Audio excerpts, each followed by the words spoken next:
Waalaikumsalam warahmatullahi wabarakatuh. Lumayan nih.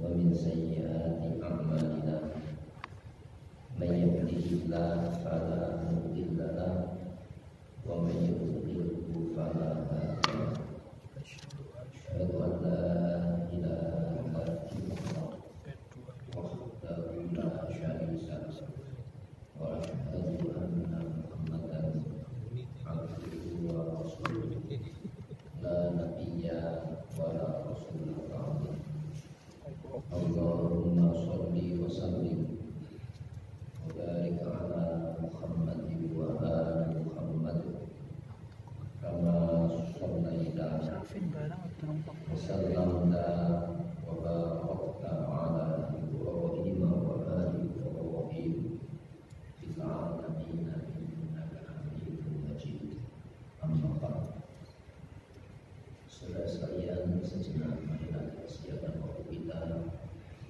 bersama mentelaah memahami materi Al-Quran, sertakan harapan kepada Allah. Semoga malam hari ini Allah menganugerahkan kepada kita taufik hidayahnya, bimbingan serta pemahamannya. Amin. Jadi hadirin, marilah kita buka malam hari ini dengan Bismillahirrahmanirrahim. Ya, ayat 27 baca. Al-A'raf 27.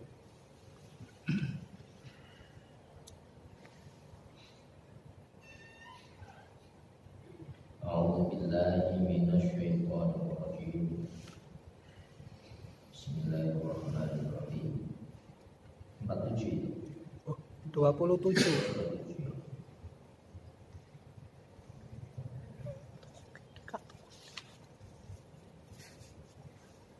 Ya bani Adam, la yaftinannakum syaitanu kama akhraja abawaykum minal jannah yanzi'u anhuma libasahuma liyuriyahuma sawatihima innahu yarakum huwa wa qabiluhu min haythu la ta'lamun. Inna ja'alna syayatina awliya'a lilladzina la yu'minun. Wa idza fa'alu fahishatan qalu wajadna 'alaiha aba'ana wallahu amarna biha. Qul innallaha la ya'muru bil fahsya'i ataquluna 'alallahi ma la ta'lamun. Qul amara rabbi bil qisti wa aqimu wujuhakum 'inda kulli masjidin wad'uuhu mukhlishina lahu-d-din kama bada'akum ta'udun. Fariqan hada wa fariqan haqqa 'alaihim al-Qur'an innahum ittakhadhu asy-syayatina awliya'a min dunillah wa yahsabuna annahum ya bani Adam khudhu zinatakum 'inda kulli masjid wa kulu washrabu wa la tusrifu innahu la yuhibbul musrifin. Saudara sekalian, sebelumnya dibahas tentang busana yang Allah fahamkan, yaitu busana jiwa. Seperti ada konsumsi jiwa, begitu juga papan keteguhan yang sifatnya kecil, dan itu diletakkan oleh Allah pada standar syariat. Yang dilarang itu sebetulnya jaminan ketenangan bagi jiwa. Menjauhi larangan itu kan fisik. Seperti halnya di dalam perintahnya itu standar untuk menggapai apa? Ketenangan jiwa, keteduhan jiwa, konsumsi jiwa bagi yang menjalani perintah. Sebab berdiri rahimahullah, al-Islam itu standar laku yang sifatnya lahir.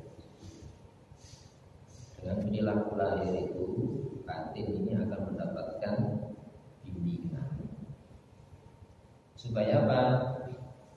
Tidak semua cara dipakai, yang penting memperoleh ketenangan, keteduhan jiwa. Apa yang terjadi justru itu racun bagi kejiwaan manusia. Nah, makanya ya Bani Adam ayat 10. Wahai anak Adam, qad anzalna 'alaikum libasan. Sungguh telah kami turunkan kepada engkau pakaian busana. Yuwari yang menutupi sawatikum aurat. Aurat itu ada anggota tubuh yang harus ditutup. Tapi kalau tersingkap malu itu mana ini? Kan batin.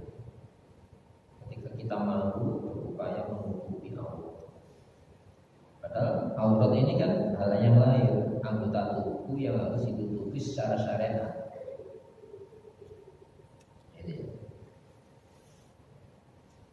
Warisha dan perhiasan. Jadi ya, ketika kita berhias itu bukan sekedar yang menempel di tubuh, tapi ada hiasan yang dari standar moral itu dinilai baik dan layak selaku manusia. Jadi kebutuhan biologis manusia ini juga ada pada binatang. Binatang itu makan, tempat tinggal, berjudul. Tapi tanggung jawabnya bukan sekedar memberikan keteduhan rumah, bukan sekedar kenyang. Sebab di dalam diri manusia itu ada yang lebih dari sekedar itu, yaitu sisi-sisi kejiwaan hati rohani. Maka ditopang dengan syariat Islam, ada standar laku lahir berupa larangan maupun perintah. Yang kalau dijalani itu jaminan bagi apa? Kesehatan jiwa. Orang mengatakan kesehatan mental. Dan itu hiasan. Orang yang mengkonsumsi haram itu akan merubah perilaku kemanusiaannya. Coba perilaku riba. Alladzina ya'kuluna riba, orang-orang yang memakan dari hasil riba.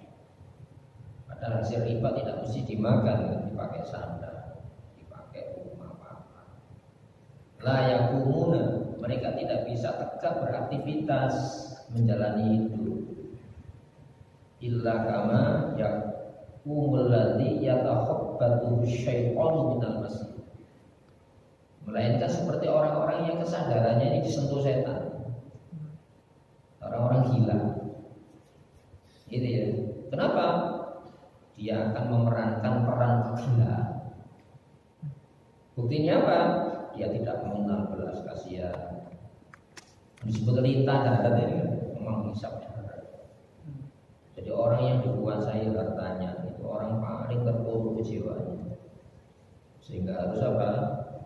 Membuat tipuan-tipuan, bisnisnya menipu, ngabusi, transaksi yang dilakukan itu menghisap darah. Dengan darah pula itu. Ini mau disebut lintah darah. Kenapa? Yang dihisap itu darah manusia. Ya, hadirin rahimahullah. Maka tidaklah mereka mampu beraktivitas hidup, kegiatan hidup kecuali orang-orang yang hilang kesadarannya. Untuk saling tolong menolong, saling melindungi, bukan saling menipu. Jadi transaksi-transaksi yang dilakukan itu semuanya tipuan. Kenapa? Bisa dimainkan dengan uang. Padahal transaksi itu bukan dagangan saja. Transaksi mengambil keputusan suara untuk jadi pemimpin, dikasih mandat memimpin, itu dengan uang. Ini ya, kalau orang meraih wewenang jabatan dengan pasti dia berupaya ketika wewenang itu dikasih meraup seuntung-untungnya dari yang dikuasai. Ini yang seharusnya melindungi, justru dia eksploitasi orang yang dipimpin, sehingga memimpin kemana ini? Ke neraka. Hadirin rahimakumullah. Maka perilakunya itu bukan perhiasan, justru menciptakan apa? Ketidakstabilan kemanusiaan. Walibasu taqwa, sedangkan busana takwa, dzalika khair, itulah terbaik. Ya, busana yang sifatnya lahir, kita mengenal teknologi sana. Tempat keteduhan, tempat tinggal, kita mengenal teknologi bangunan. Tapi masalah-masalah kejiwaan tidak bisa ditangani oleh teknologi. Kenapa? Ada yang sifatnya kesehatan mental jiwa. Nah, ini menurut Islam ada konsep langit yang mampu membenahi jaminan keteduhan ketenangan jiwa. Sebab tenang itu modal pertama bahagia. Ini ya. Jadi takwa itu harus ada perasaan takut. Nah, orang takut itu kan akan terhindar dari yang menakutkan itu. Maka mengantisipasi. Bagaimana mengantisipasi supaya yang ditakutkan itu tidak terjadi? Dan andaikan terjadi, dia tidak susah. Maka harus ada yang dijaga. Apa yang dijaga? Tidak mungkin itu disepakati oleh manusia.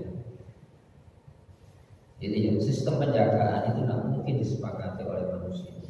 Tapi itu diturunkan oleh yang Maha Tahu kebutuhan kejiwaan mendasar manusia. Apa itu? Sistem langit yang diturunkan. Itu wahyu dari Allah Subhanahu wa Ta'ala. Sebab manusia itu butuh kesepakatan supaya pada terjadi benturan dalam menunaikan hasrat-hasrat ingin tidak inginnya.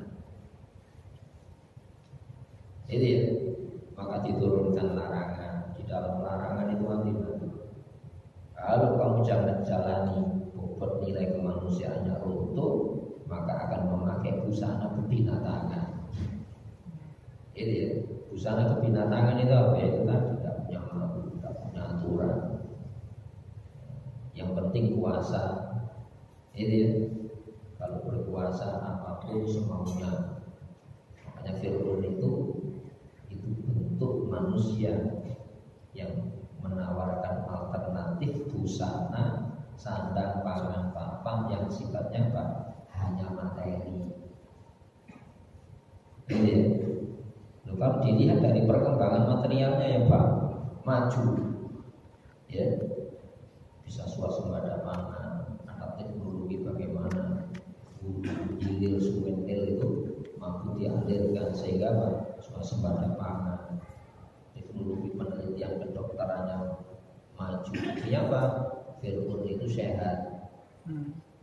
Teknologi pengelolaan penyelenggaraan negara yang luar biasa. Maka imperium Fir'aun itu begitu lama usianya. Itu kan menunjukkan para pemikir.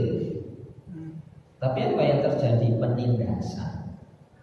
Penindasan sesama manusia. Ini satu contoh.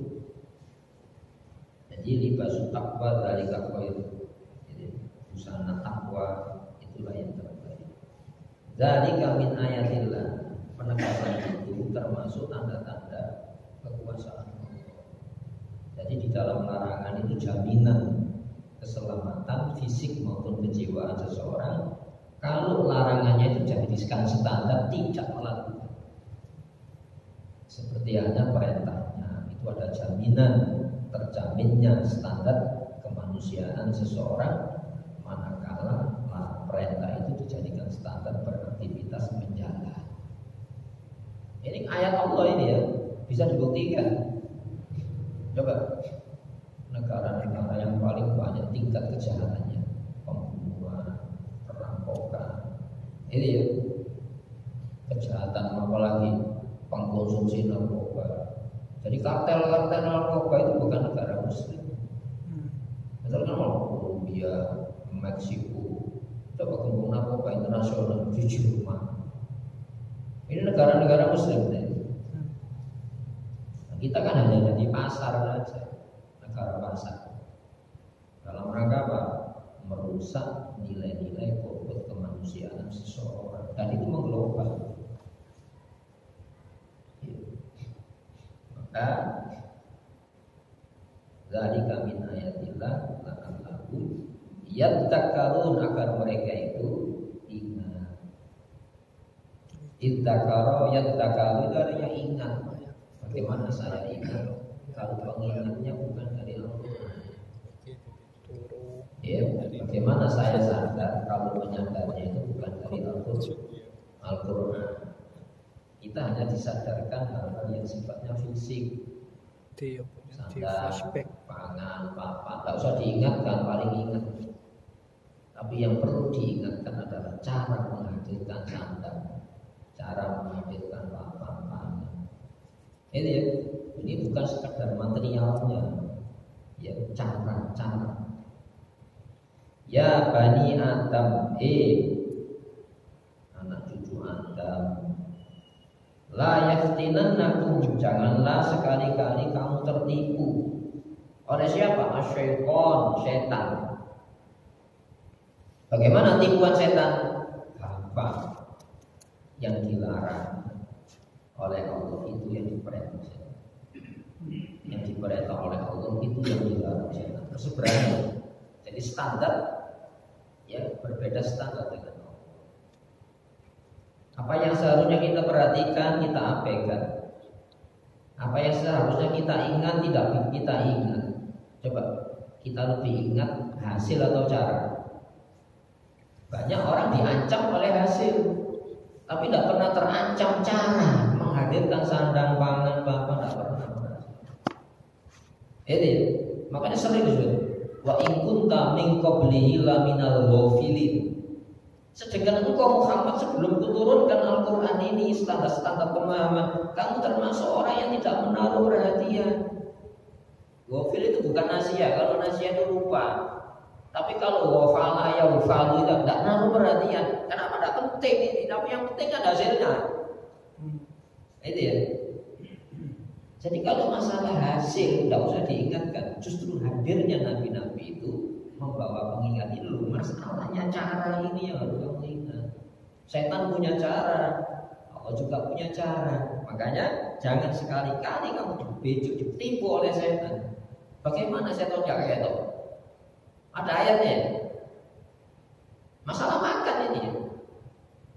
Ya ayyuhan nasu kulu mimma fil ardi halalan thayyiban. Itu sudah dibahas dalam surah Al-Baqarah.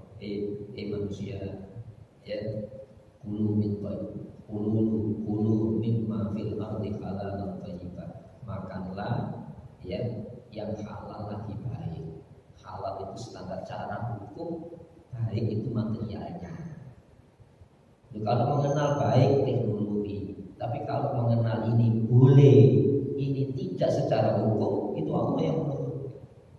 Kemudian apa? Wala tattabi'u khutuwat syaitan. Khutwat itu kan garis, teracak. Bagaimana saya teracak setan? Bagaimana tahu jejak setan? Oh, setannya tidak kelihatan. Padahal Allah mengatakan apa? Innahu lakum aduwwum mubin. Sesungguhnya setan itu musuh yang jelas, yang nyata. Kenapa? Gagasan-gagasan ide setan itu sudah dituangkan dalam bentuk disiplin hukum. Yang dilarang oleh Allah itu perintah setan. Yang diperintah Allah itu yang dilarang setan, itu aja. Ukurannya ada. Itu ya. Hadirin rahimakumullah. Disebutkan jelas kok, hukumnya jelas. Innahu lakum aduwwum mubin. Innama ya'murukum bisyu'i wal fahsya. Setan hanya memerintahkan, menganjurkan kamu kepada hal-hal yang keji, ya, wal munkar. Innama ya'murukum bisyu'i wal fahsya, hal-hal yang buruk menurut standar Allah. Yang dilarang oleh Allah itu buruk dan benar-benar buruk. Kenapa larangan Allah? Ini ya, yang diperintah oleh Allah ketika kita laksanakan itu baik dan benar-benar baik. Kenapa? Itu perintah Allah. Ini ya. Ini kan tidak banyak diwaspadai. Tidak banyak menaruh perhatian, tapi yang diperhatikan apa? Yang penting berhasil cara apa? Ini pun namanya lengah, tidak menaruh perhatian. Itu ya.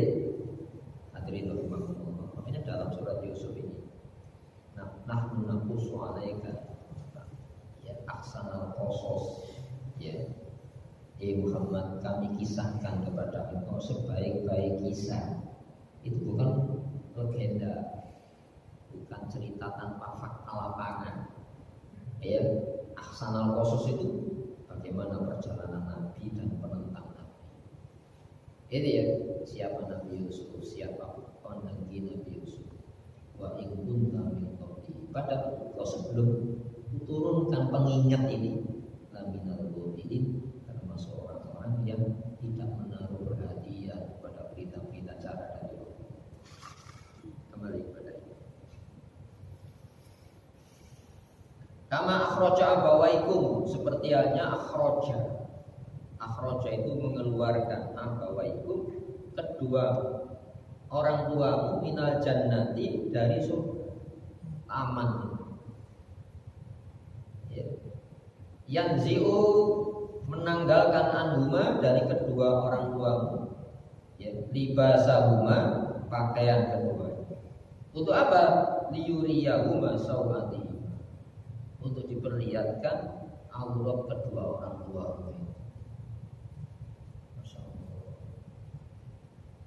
Jadi perasaan kita disentuh oleh Allah Subhanahu wa taala.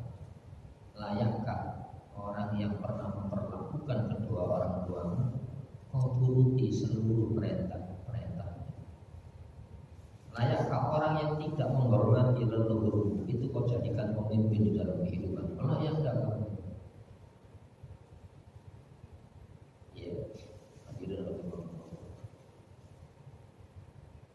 Innahu, sesungguhnya iblis, yarakum, melihat kamu, dia wa qabilu, dan pengikutnya. Mana qabila itu sebetulnya suku. Jadi iblis ini suku bangsa jin. Ada bangsa jin, bangsa manusia. Itu ya. Nah, iblis ini suku bangsa jin yang tidak pernah mati, kecuali nanti menjelang kiamat dimatikan oleh Allah SWT. Dan dari kelompok ini tidak ada yang baik. Itu ya. Tidak ada yang baik, semuanya jahat. Kenapa? Dia membawa kedengkian. Kenapa bukan dia yang dimuliakan menurut standar Allah? Itu terserah Allah memilih kan. Lu kita ini dipilih oleh Allah SWT. Dikasih bobot nilai sujudnya para malaikat atas instruksi Allah. Ini yang membuat dengki itu. Apakah iblis tidak tahu kalau standar kemuliaan yang Allah berikan kepada manusia itu bukan dari Allah? Tahu, tapi kenapa kok menolak? Ini yang mesti kita takutkan. Banyak orang tahu kebenaran ya, tapi memusuhi benar. Dan itu siksaan. Orang tahu benar, tapi tidak bisa melakukan kebenaran, apa? Bukan siksaan. Ini wewenang siapa ini? Wewenang Allah SWT. Nah, di sini ada Allah. Dia dan suku-sukunya ya roh melihat kamu min haitsu la tarawnahu, dari arah yang kamu tidak bisa melihat mereka. Bisa menang kita. Ayo, jangan membusukkan dada tanpa pertolongan perlindungan Allah, kita bisa. Maka yang tidak akan mampu ditaklukkan oleh iblis hanyalah orang-orang yang murni karena Allah Subhanahu wa taala. Ibadah kita itu apa yang kita minta? Coba, saya patuh kepada Allah, patuh menjauhi larangan, patuh menjalani perintah. Apa yang kita minta? Ya ditetapkan mengikuti sedangkan ini, karena itu keselamatan. Iya karena butuh, hanya kepada engkau saya patuh. Wa iya karena nasta'in, dan hanya kepada engkau saya minta pertolongan dengan patuh itu. Dari mana? Musuhnya kelihatan ini. Beranak pinak ya. Coba, populasi manusia itu terbatas, usianya terbatas. Nah, populasi mereka tidak terbatas, usianya panjang tanpa kematian, bisa menang. Kalau umpamanya hari ini ada manusia usianya 1000 tahun, ada kawan apa? Itu digoda iblis 1000 tahun. Kalah gitu. Padahal usia kita tidak ada 10 abad. Setan ada yang berapa manusia? Bisa mengerti? Coba renungkan firman Allah ini. Ada manusia yang mampu, ya, menghadapi iblis. Bagaimana yang mampu?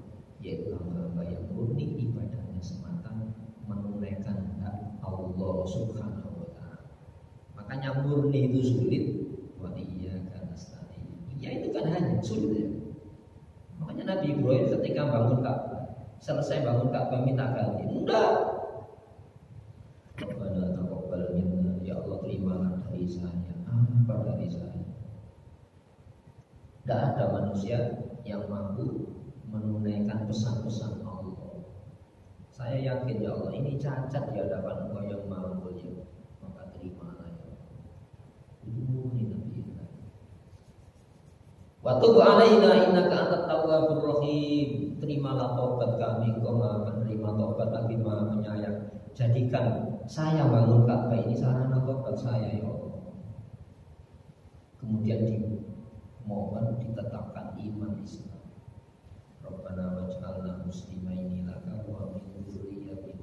Ya Allah jadikan aku dan Ismail putra saya yang membangun saya, mendirikan ya reruntuhan Ka'bah ini. Dua orang muslim yang patuh hanya kepada Allah. Juga anak cucu saya ya Allah, jangan sampai ada yang murtad dari Islam. Itu ya, itu baru murni. Ya, baru murni. Sehingga iblis mengatakan lahu biyannahu ajmain, semuanya akan aku gelincirkan, semuanya akan aku tipu, semuanya akan aku kalahkan illa ibadaka, kecuali hamba ya Allah. Apa hamba Allah itu? Ketika melaksanakan perintah Allah itu semata itu memang hak Allah. Kewajiban saya melaksanakan perintah itu dong. Siapa hamba Allah itu? Ketika hamba Allah itu menjauhi larangan Allah, itu semata itu memang hak Allah untuk dijauhi larangannya. Sebab manusia itu kalau tidak melaksanakan titah keinginan Allah, dia akan melakukan titah keinginan nafsunya. Dan saat itu rawan jebakan setan. Sebab umpan setan yang ada pada diri kita itu ingin tidak inginnya kita. Setan hanya ngasih ini wadah ini, kamu tidak ingin ini loh wadahnya. Kamu ingin ini wadahnya. Masuk jebakannya mas. Itu yang dimaksudkan di dalam surat An-Nas. Alladzi yuwaswisu fi